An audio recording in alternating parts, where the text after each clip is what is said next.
Hey guys, it's Adam here again, here to talk to you about gaining muscle mass, a problem that a lot of people have had, and myself included.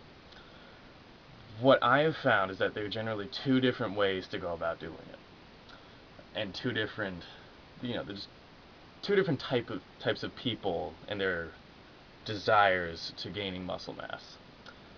You can either go with the I just want to get big crowd. I just want to get strong. I don't care how I look. I want to just be big. I want to be the biggest guy on the block. Or you can go with I want to add lean muscle mass. I want to get bigger, but still be defined, still be able to see my abs, still be able to have a good, double bicep shot, whatever it may be. But you don't want to increase your body fat. I'll cover the easy one first, which is just getting bigger. It really just boils down to training enough, sleeping enough, and eating enough. A lot of people really don't figure that out too well. Like if you're not getting that much bigger, just take a look at the way you train. Are you really, really pushing it?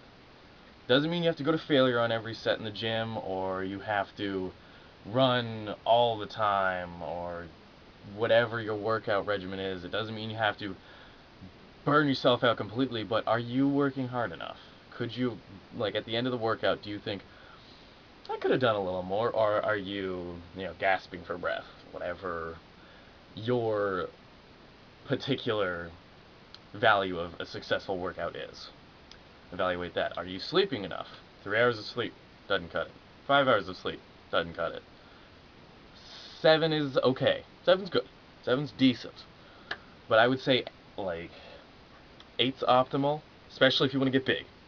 8 to 9, 10. I mean, not doable really, depending on what your lifestyle is like, how busy you are. But take power naps. I love taking power naps. If you have to take the bus or the train to work, quickly, 20 minutes.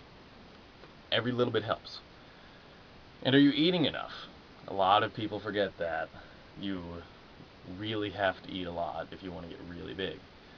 Um, I personally don't like going that route, but you know, eating like really heavy foods, eating a lot of protein, a lot of meat, um, eating a lot of like things like potatoes, like pizza, French fries, which are potatoes, whatever. But just getting enough calories in your body. If you're gonna do that, I really stress that you try and eat enough vegetables. Try and eat a lot of salads as well, because that's gonna keep your digestive tract healthy.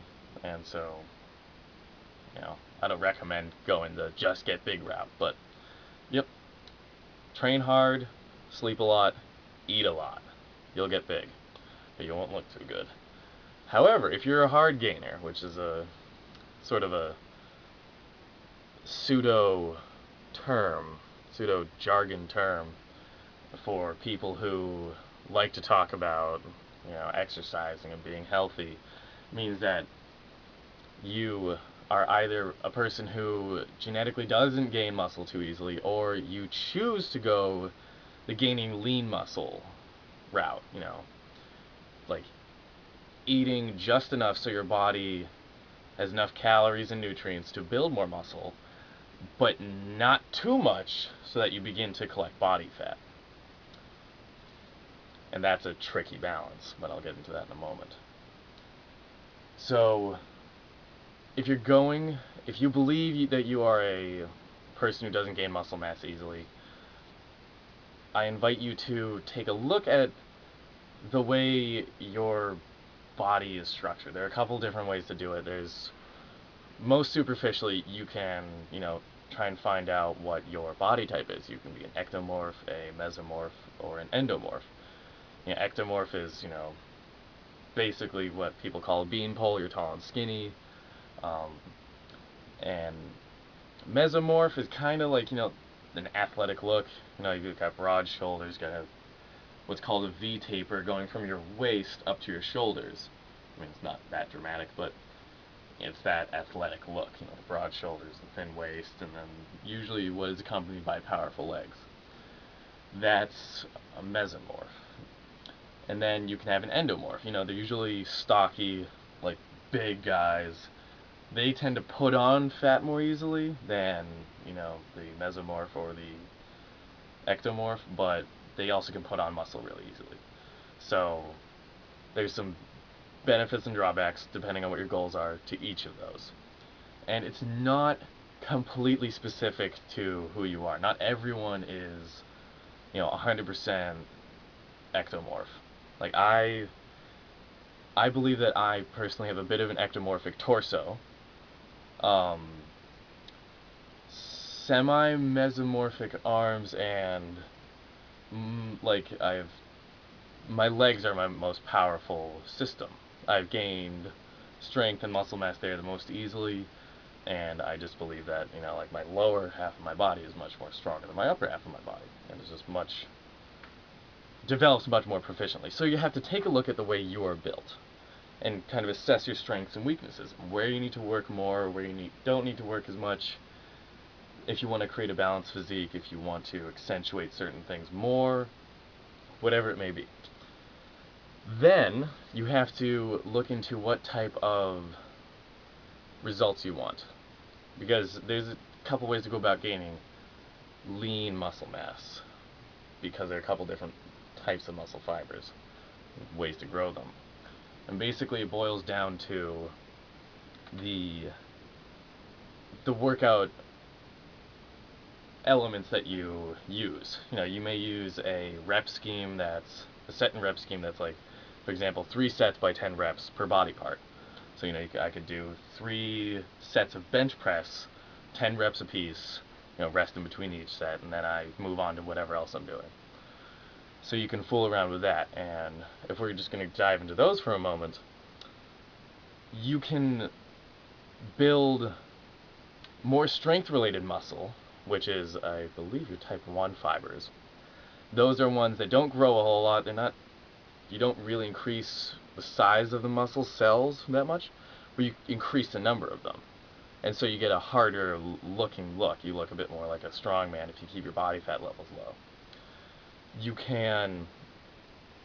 Those are usually associated with lower reps. So like a 5x5 program, 5 sets by 5 reps, where you lift heavy. That's what I really like, because it gives me enough volume in my workout, something that's important, enough volume and enough time under tension for the muscle to respond to the strength training part of it, the low rep scheme, but then, you know, the 5 reps, but then the 5 sets gives it that volume and that total time under tension that the muscle needs to respond to. What is it? I'm sorry. Musculoskeletal system. That needs a certain amount of time under tension, a certain amount of volume, for it to properly see that it needs to respond with muscle hypertrophy, muscle growth. So, if you want to have more strength, I recommend something like a 5x5 program, where you work with big compound movements, which are many muscled, multi-joint movements. For example, bench press, or squat, or deadlift. Or you can go into a bit more of a bodybuilding parameters, work with bodybuilding parameters, where you do something like, you know, 3x10 or, you know, 3x12, where there's more volume per set, there are more reps per set, and so that increases the amount of sarcoplasmic hypertrophy, where your muscle cells actually increase in size, mainly due to the amount of water and non-contractile elements within the muscle cell itself. So that gives you a bit of a rounder look. Your muscles will look a bit rounder, be a bit softer, but you can get results, you can get bigger much more quickly, and it makes the getting lean muscle mass a bit more, it makes it easier, makes it less of a long-term process. If you're dehydrated, your performance will suffer if you're an athlete. So it's one little caveat to consider if you're going to go with like a bodybuilding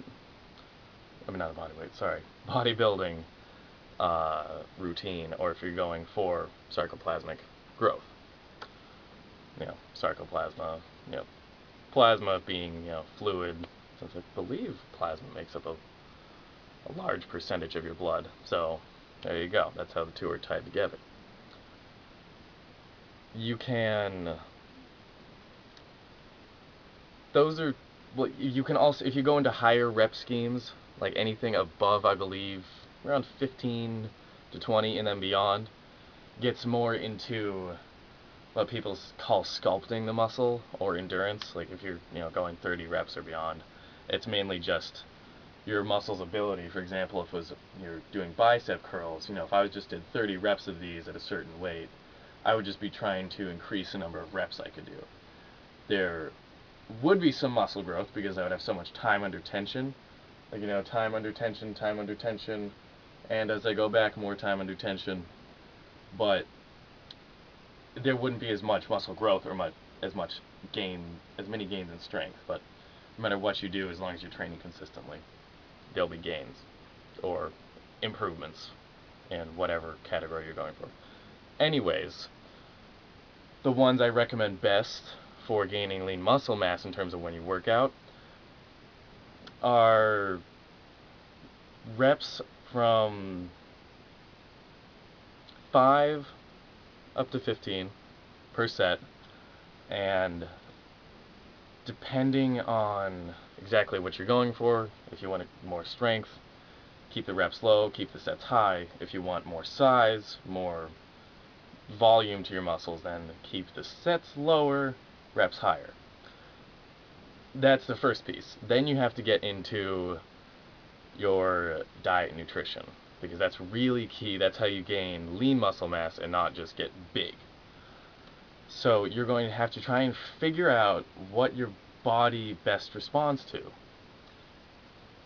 There are a couple, superficially, you're going to need a caloric surplus. Excuse me, I'm a little tongue-tied tonight. And you're going to need to make sure that your body has only like anywhere from 300 to 600, maybe even 700 extra calories than you normally burn through in a day for that growth to occur, depending on how hard you work your body. If you do a crazy routine where you can recover from it through enough sleep and proper nutrition, you may want to, keep it up near 600, 700, where you've like worked your whole body, your muscles are broken down, you're gasping for air at the end of your workout, so your muscles have been taxed, your cardiovascular system has been taxed, and your neuromuscular system has been taxed as well, so that you're going to need to recuperate with all three. Yeah, then I would recommend keeping your calories kind of high. But if you're not doing that, and you only want to gain a little bit, or like a little bit maybe over time, whatever it may be, but not too much, and not take the risk of adding fat, like adding fat cells or increasing the size of the ones that are already there, and I would keep the extra calories low, that surplus a little lower than what you would normally consume. There are many ways to find out how much you consume daily. You can go online, you can talk to I believe it's a dietitian or a nutritionist, one of the two. I recommend a nutritionist because most people are nutrient deficient. Getting into a bit of a deeper level, you can try and figure out what your body works best with based on a theory called metabolic typing, something that I've been experimenting with a lot right now. And it has to do with a spectrum and your blood type. Your blood type, you have O, A, B, and AB. And those have originated along human evolution at different times, O being the oldest and AB being the newest.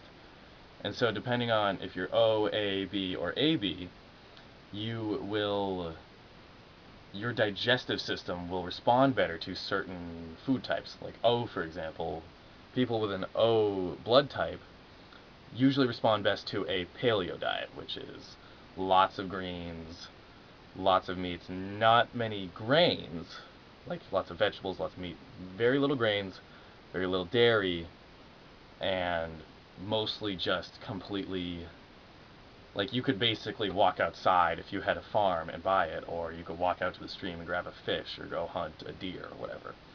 foods that are in a very unaltered state. Or for example, AB can deal with the most amount of dairy and grain, and I don't like saying processed foods because I believe those to be a different beast entirely, but like they are most able to deal, their digestive system is most able to deal with those food products.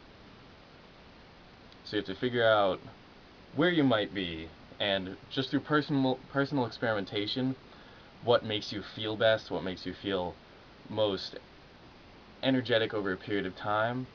Not like where you like just like, you know, take a 5-hour energy and you're like hyped up for 5 hours, or you just have a sugar high after eating a bunch of candy. But what makes you, like, you know, you're not drowsy, you know, after you eat a bunch of steak or something, or whatever it may be. And then that brings me to the spectrum. On this spectrum, going from carbohydrates to fats and proteins, people will fall within a certain ratio. Like, you know, I need like 60% carbohydrates, 40% fat and proteins. You know, you fall over here on this spectrum for the amount of calories you need in your diet throughout the day. Because people who need the heavier macronutrients such as fats and proteins more than the carbohydrates, like I believe that's the way my body is currently functioning. By the way, this changes over time, so don't feel like you have to stick to it if you want to subscribe to this idea for a long period of time. But right now, the way my lifestyle is going, I need a good amount of fat and protein in my diet to slow down my metabolism so I don't burn through things too quickly. Because if I ate a salad, or if I just ate, like, you know, some fruit for breakfast, you know, I just like quickly burn through all the sugar and all that fructose, and I would be tired, you know, like come around like lunchtime, you know, I wouldn't really want to do anything. So I need to eat, you know, like for example, like eggs in the morning. I love having, you know, eggs for breakfast. Or if your metabolism isn't that fast and you need more carbohydrates, and that just like what is like makes you tick, then, you know, look into that more. Or if you don't know, just experiment. You know, try one day where you eat mostly carbohydrates, or one day where you eat mostly fat and proteins, and think about how your body responds to it. Carbohydrates are good for people who need them a lot because they're long-term energy. It takes a while for your body to burn through them, and then because your metabolism isn't that quick. So, you know, they get in there and they take a long time to digest and go through your system, so you have energy for a long period of time. Fat and proteins, you know, need that heavy fat and that protein to slow down your metabolism so you don't burn through it really quickly. So experiment with those. Try and figure out, you know, like what works best for me. And I mean, like, I'm not a nutritionist, I'm not registered with anyone. I mean, I'm seeing one as a mentor right now. That's why I feel like I'm able to talk to you about these ideas, but look into it on your own as well and really experiment with that. The third piece, you know, you have to keep the amount of stress your body feels and experiences throughout your day, throughout your week, yeah, at a minimum. You know, you have to try and figure out, like, okay, work is really stressful, so during my lunch break, I'm going to eat my lunch, and then any time left over, I'm just going to sit there and focus on my breathing, meditate lightly. Or, you know, if you're like me, I do masonry. That's a big tax on my body, so I have to make sure I sleep enough. You know, and that helps balance the amount of stress my body experiences. And by body, I don't mean just like your brain is separate. Your brain is part of this. Like if you've got, you know, like a girlfriend that's making your life really stressful because she's very needy, it's like, why don't you hang out with me? Don't go. You know, like what happened? You know, try and figure out. You know, talk to her about that. Be like, it's really frustrating. It's stressing me out sometimes. So learn to balance all the stressors in your life, whether they be financial, emotional, physical, or mental, or spiritual, social, anything. And that's really what is going to help your body grow. Because at the deepest level, when you work out, you're putting your body in a state of catabolic function. You're breaking down muscle. Catabolism is associated with breaking down. It's associated with adrenaline. All those things that, like, afterwards you're like, whew, okay, well, I'm tired now. Because your body then needs to recover from your catabolic phase with an anabolic phase. That's where testosterone comes in, where your growth hormone comes in. It's what happens when you sleep. That's why sleep is essential, because otherwise your body is always in a catabolic state. When you're stressed, you're in a catabolic state, and, it can get really, really bad. So you're going to need to switch it over and balance catabolism with anabolism. That's what it really breaks down to. That's it. Depending on what you want to do, if you want to gain muscle, anabolism needs to be more prevalent.